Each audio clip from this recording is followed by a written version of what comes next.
umiihi na po kayo ng dugo. Pero sa check-up po, hindi pa po kayo nagpa-check up. Hindi pa. Dugo na po yung umiihi. Ilan araw na po ba to? Dalawa lang. May isang buwan na po ba to? Ano? Naku po. Buwan na po yan. Infection sa ihi. Ngayon, pero ang na po talaga na yan, bato sa bato talaga yan. Pag ganyan po. Basta yung iinumin nyo lang po yun lang. Naku. Maglakas po kayo ng tubig. Ngayon lang po makakaginawa na po yan. Matatanggal natin yung infection sa ihi nyo. Kasi po kaya, yan, umiihi na kayo ng dugo. Sobra ng gas-gas sa loob. Hindi na ho siya, nagsugat na po siya sa loob, kaya huli niya.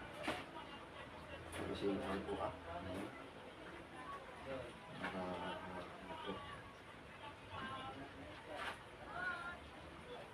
Nakam na po siya, oh.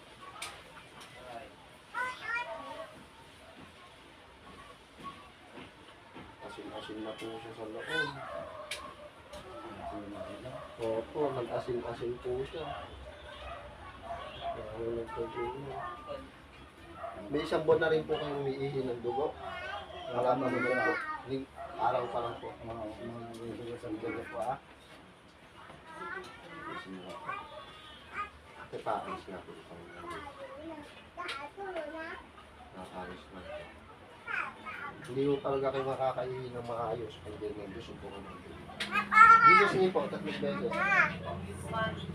Anak, doon ka doon. Doon kay mama.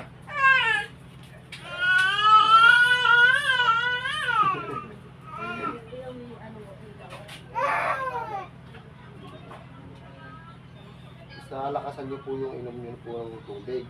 Yung pag inom niyo po ng buko, tapos guyabano, pagsabay niyo na po, pwede niyo po siyang gawin tubig.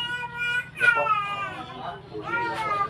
Para yung na malinis sa loob.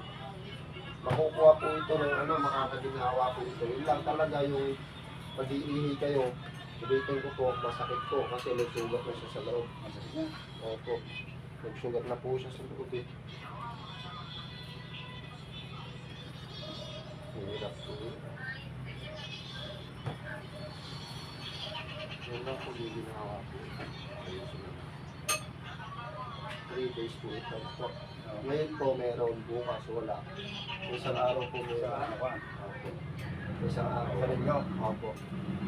Ang Balikan isang araw.